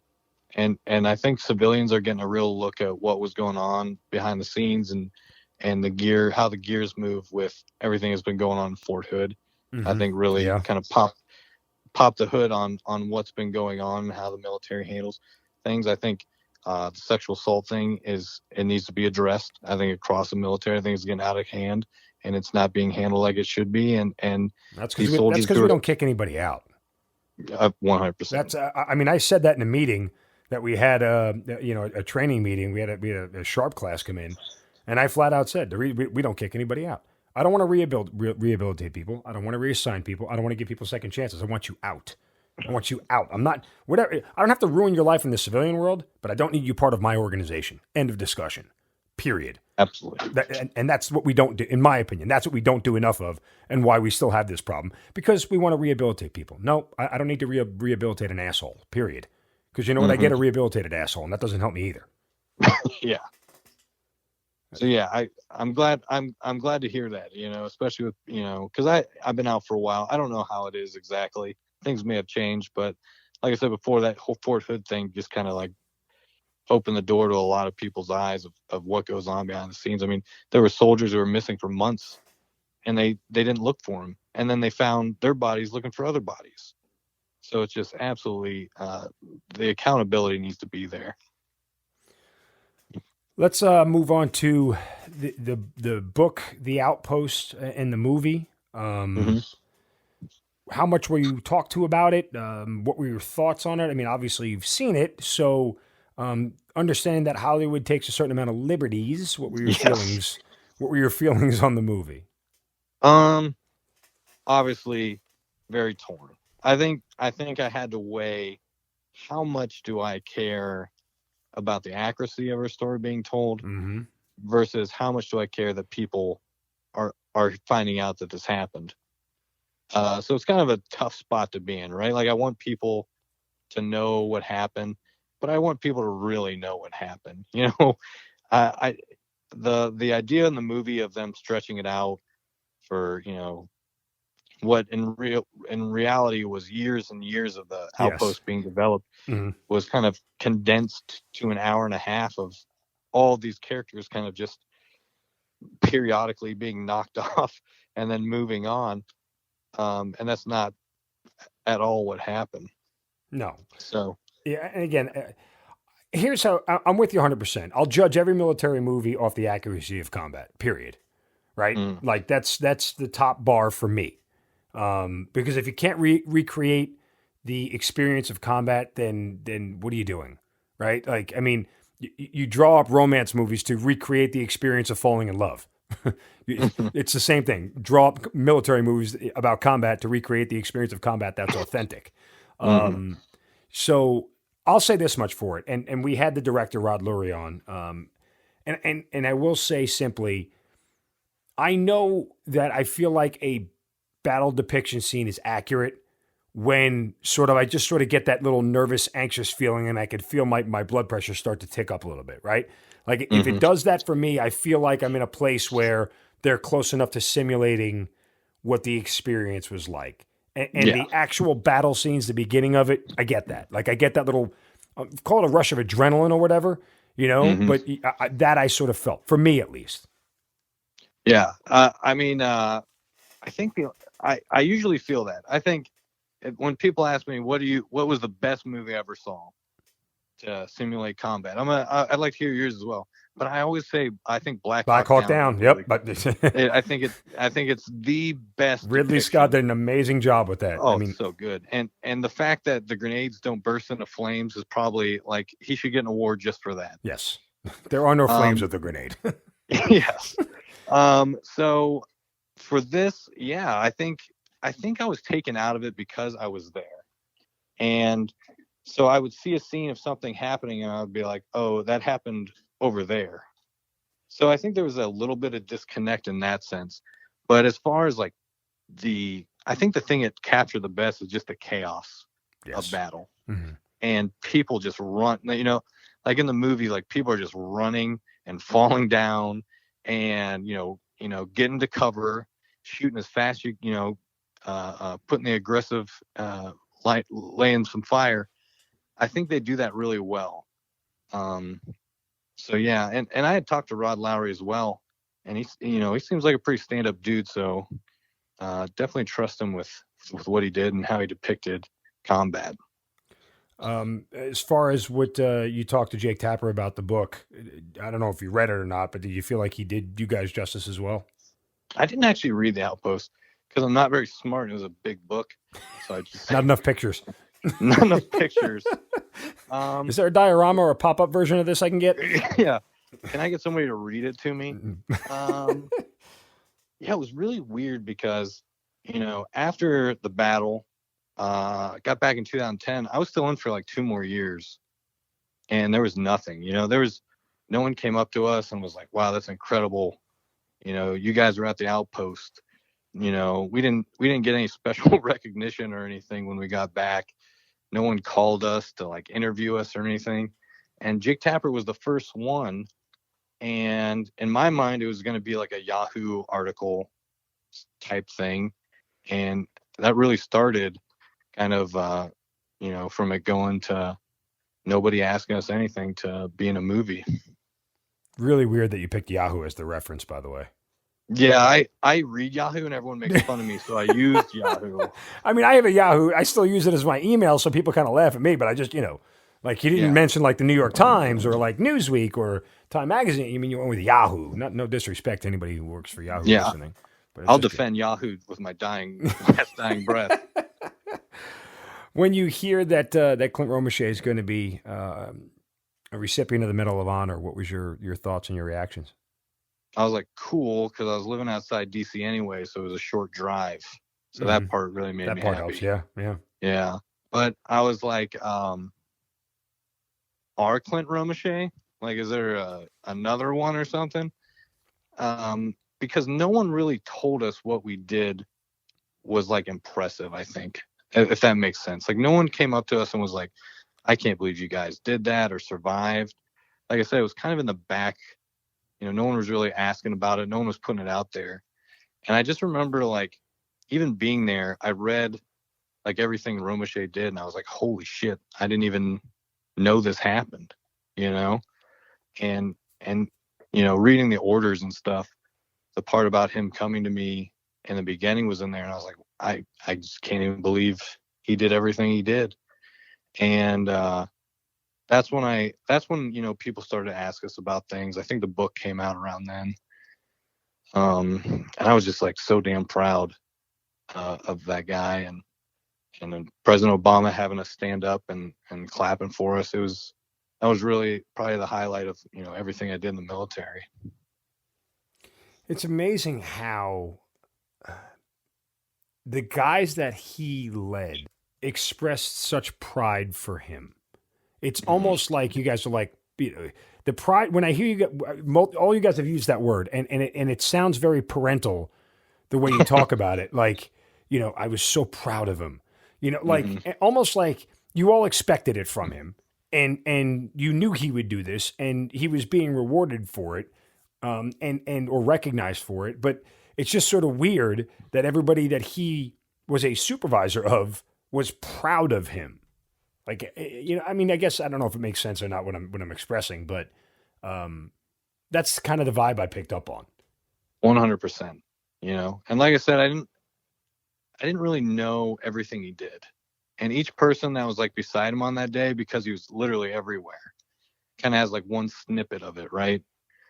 And even that one little piece where he came, I think he should get, you know, the highest award there is just for what he did in the, you know, few minutes he was with me. And I think everyone else feels that too. Like everything he did that day was to help somebody, was to move the line forward. And he just did not stop. And like you said, we expected it from him. So I think if they said, you know, he's getting the Medal of Honor, and we're like, oh, I'm so surprised, that wouldn't really, you know, put into words. But to just be proud that a man who did all those things gets the recognition, I think proud is, you know, just the perfect way to say it. Hypothetically, if one of those snipers had gotten Clint Romesha, are you here today? No. I don't know what I think. After seeing Scusa go down, I think I was pretty shooken. And I think if I saw him go down too, I don't know. You know, maybe I would be crawling through that turtle ditch back to the cop or the talk. You know, he came out and he exposed himself to sniper fire just to help me, and I don't know. War works in mysterious ways. Mm-hmm. Wow. So all these years later, I know you guys have had a couple of reunions and everything, but when you guys get together, do you spend any time talking about October 3rd, 2009, or you just sort of talk about other memories in general and have some laughs and share some barrack stories and things of that nature? I think a lot of guys that have kind of healed, I'm not saying that, you know, no, that's the right word. Not healed. But a lot of guys that have healed know that a lot of those other guys haven't. And I know, you know, some of those guys are not going to go and, you know, talk to somebody about what happened. They're not going to go to any type of therapy or, you know, counseling or anything like that. And so that time we have together is our window to start to close some wounds. And I think it gets, you know, we know we're on a clock to make sure everyone's okay. So, I mean, I can remember that last reunion we had, that bonfire got lit and we were in it and we were talking and people were asking, how you doing? You know? So I think, Are those hard conversations to start? they are. Cause I think, is it really even with guys you're that close with or that had that sort of bond with it's still hard to bring it up and talk about it? Cause sometimes, you know, you forget what the guys we lost meant to certain people. Right. And you start talking about it and you can just see on their face, you know, like they get reminded. And so it's definitely tough in the sense that we're not trying to, you know, drudge up bad things, but I think it just needs to be talked about. And I think that's the one and probably best place to talk about it. Yeah. I mean, there's a sense of, you know, you understand the pain and you know how uncomfortable it is to sit in that pain. And so you don't want to bring that back up because you're all hurting enough, right? You've all hurt enough. There's no need to bring it back up. But like you said, I think there is a necessity in it, in growing through pain, right? 100%. Is a lot of that what made you want to go into being a therapist? You mentioned before that the therapy thing we talked about at the beginning, but also you're in grad school. And so, I mean, was this the impetus for all that? Absolutely. And I want to make veterans my focus 100%. And I've talked to people, I think, that have been in combat about, you know, some of the things I was facing, and it just resonated a lot better than, you know, those who haven't. And there's just a sense when you can, when someone's talking to you and you have those shared experiences, that you just kind of feel much more freer talking about them. And I feel like through everything I've been through and been able to come out the other side, I just want to be able to share that with somebody else and look at somebody who's gone through these things and say, I know how you feel. You know, I felt the exact same things you felt. For the people who are listening and they may be feeling overwhelmed, they may be feeling sort of overcome by their experience, what's the best way to reach them? What's the best way to start a conversation? What do you say to them? I mean, I always just say, like, what was it like? You know, because I like to talk about the funny things first, right? So I'm talking about all of my mishaps with women, all of my failings through basic training. And when you start to make that kind of connection, you know, the kind of the safety barriers start coming down a little bit. And then you can kind of move into, you know, the traumas. And I always lead first. And sometimes I get nervous when I talk to people about this stuff, that, like, I'm not trying to tell them, you know, how's it COP Keating, you know, I've seen a lot of people die. It was real bad. What did you do? Oh, a roadside bomb. That's nothing, loser, you know? Right. I don't want, because, I mean, I've talked to people who have been hit by roadsides and I can't even comprehend it. And, and so when you have those different experiences, you got to find those shared experiences. And that's kind of the road you have to go down. And then it just takes there's a lot of pain involved of kind of opening up those wounds and finding out what's wrong. Well, the one thing that sticks with me from my roadside bomb, and when I talk about it, I can hear the metal crunching in my right ear. Like, that noise is the most distinct thing in the world to me. And hearing it and thinking, oh my God, I'm dead. You know, because you know exactly what it is as soon as it starts. From the very first millisecond of the explosion, you know what it is, and then you just hear that noise, and then you're like, "Holy shit, I'm still here." That's always the catalyst, and I could still hear it in my right ear whenever I talk about it. My buddy said he felt like he was like dough, and there was no part of his body moving in the same direction. So sometimes when he'd wake up, and his arm would be hanging off the side of the bed, and he would panic because he could feel his body was moving in, you know, different directions. So, like I said, I couldn't even comprehend.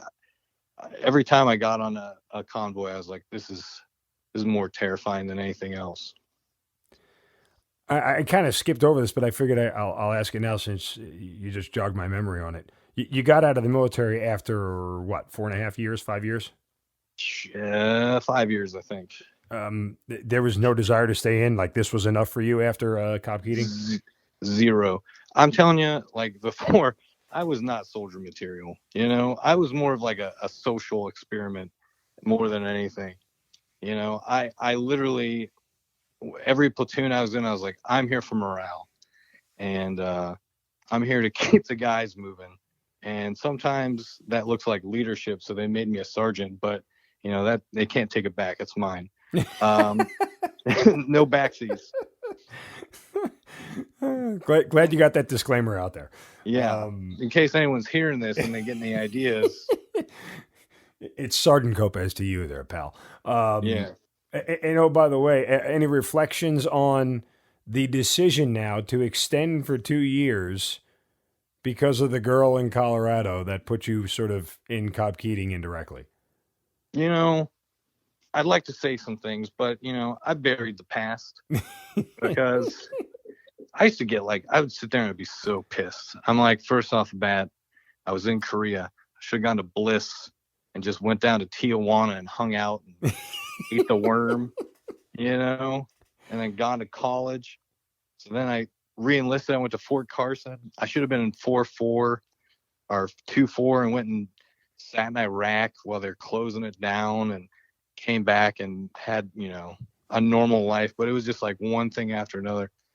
And then I got to Bravo Troop, and they were putting us in platoons, and Red Platoon sergeant was old Drill Sergeant Guerrero, my drill sergeant from basic training, who remembered me. So the only reason I went to Red Platoon is because he saw me. He's like, "Hey, Dick." And I was like, "Oh, God." It was just like a series of mishaps. And then, of course, I'm in Red Platoon. But well, I've always said, listen, the Army has a knack for putting you where you're supposed to be. Yeah, well, they put me in the wrong spot. I should have been looking at satellites or something. But you know what? It happened, and no backsies.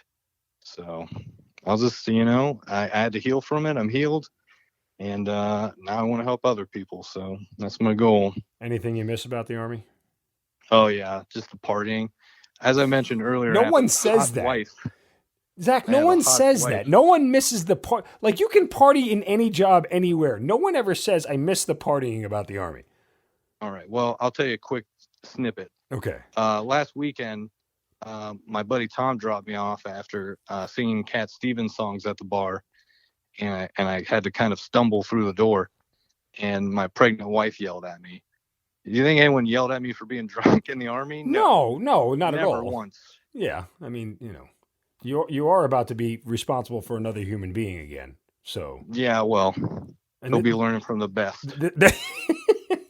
But this one can't take care of itself for the most part. You know, this one's going to need a little bit more guidance than a funny joke. And by the way, the baby's never going to laugh at your jokes.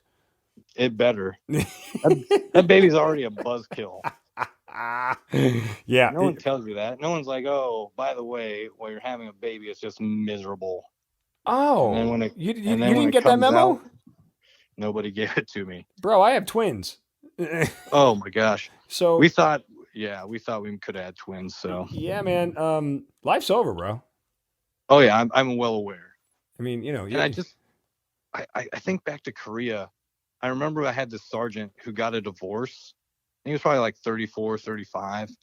And you thought, what's his old ass gonna do? Yeah. And he just walked out of his room with his hands held high, and then went and got a beer bong and chugged it. And I was like, maybe I could do 20. Maybe this is where I belong. Oh, well, listen, man, all things considered, you know, everything you've been through, you know, I think you got a great outlook, and I wish you nothing but the best of luck with your next profession in therapy, and dedicating your life to improving the quality of life of veterans. Well, thank you. That is by far one of the best things that you can do to help your fellow brothers out, brothers and sisters in arms, and really make an impact going forward. Because as we've said, and as you've said, we're not going to change anything that has happened. You can't save any of the lives from COP Keating anymore, but you can save other ones. And that mission in and of itself may have a grander purpose than anything you can do on a battlefield. And so with that, I wish you nothing but the best of luck. Good luck being a dad. I hope your wife enjoys your sense of humor. She doesn't. Well, then you're really in deep shit, because when she's tired and cranky and ticked off at the world and there's a screaming baby around, no one's laughing at anything. Just so you know, I'm not saying maybe I'll re-enlist. That'll solve everything. Go ahead. Yeah.